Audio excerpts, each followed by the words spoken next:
नमस्कार and welcome to wisdom of Buddha. आज हम सीखने के सबसे महत्वपूर्ण पहलू के बारे में गोहसंग पढ़ने की कला। बुद्ध ने सीखने और ज्ञान के इंपॉर्टेंस पर बहुत जोर दिया है। उनका मानना था कि यही मोक्ष के मार्ग डू। वो ज्ञान को सिर्फ गौनोफ्री बटोरना नहीं मानते थे, बल्कि इसे एक ऐसी ताकत मानते थे जो वी बदल सकती है, वेरे मार्ग को प्रोक्षित कर सकती है और वी ज्ञान की ओर ले जा सकती। आइट बुद्ध की शिक्षाओं को अपनाकर हम पढ़ने को एक गहन आध्यात्मिक अभ्यास में बदल सकते। 18 खुद को गोनने और गोग्रित होने का एक सफर। खुद को एक शांत पहाड़ी आश्रम में कल्पना कीजिए, जहां पेड़ों की पत्तियां हल्की हल्की सरसरा रही हैं। हमारा परिवेश हमारे मन की स्थिति पर गहरा प्रभाव डालता है। एक शांत व्यवस्थित वातावरण शांति और एकाग्रता की भावना लाता है। अपने घर में एक शांत कोना खोजें, जहां आप दैनिक जीवन की भागम भाग से बच सकें। यह सुनिश्चित करें कि वह जगह अच्छी तरह से रोशन और हवादार हो।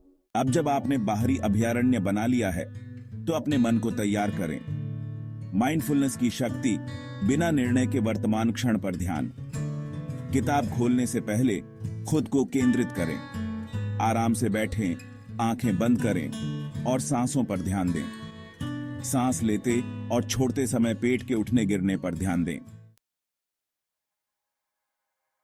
अब शांत मन और एओफग्र ध्यान के साथ हम पढ़ने की प्रक्रिया शुरू करते डू।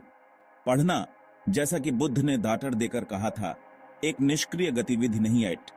यह अबाउट वर्ल्ड शब्दों को सतही तौर पर पढ़ने के बारे में नहीं है, बल्कि पाठ के साथ गहराई से जुड़ने के बारे में। जिज्ञासा और जुड़ाव की भावना के साथ पाठ को पढ़ें।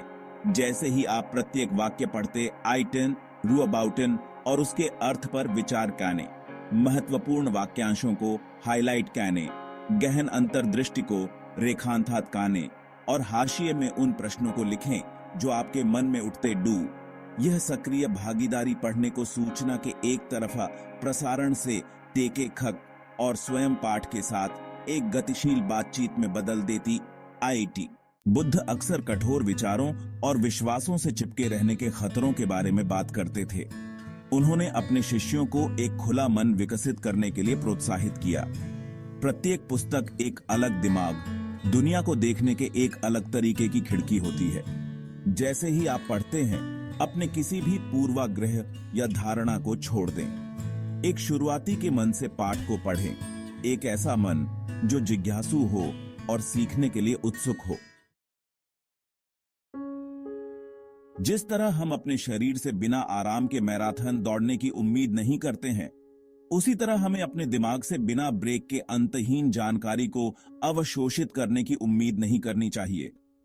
मन को भी आराम और प्रतिबिंब की अवधि की आवश्यकता होती है। अपने पढ़ने के कार्यक्रम में छोटे ब्रेक शामिल करें।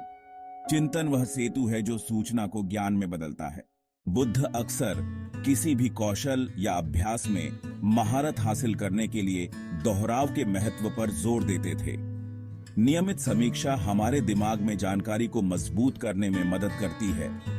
किताब खत्म करने के बाद उसे ऐसे ही अलग न रखें। अपने हाइलाइट्स को फिर से देखने और महत्वपूर्ण बातों पर विचार करें। बुद्ध की शिक्षाओं के अनुसार पढ़ने का उद्देश्य ज्ञान अर्जित करना नहीं, बल्कि इसे जीवन में लागू करना है।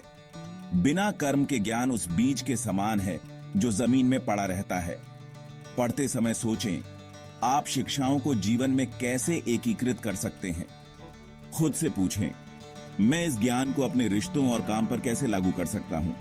सच्ची शिक्षा निष्क्रिय अवशोषण नहीं, बल्कि सक्रिय परिवर्तन है।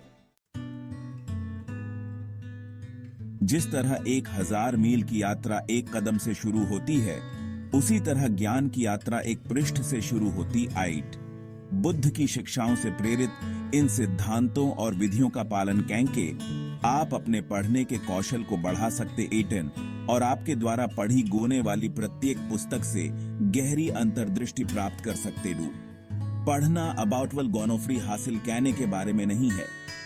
यह आत्म खोज और अवेकेंडी की ओनिवर्तनोफर यात्रा पर निकलने के बारे में। आइट अगर आपको यह वीडियो मददगार लगा तो कृपया लाइक, सब्सक्राइब कहने और नीचे कींट कहने, अपने विचार और अनुभव मेरे साथ साझा कहने। विजडम ऑफ बुढ़ा देखने के लिए धन्यवाद।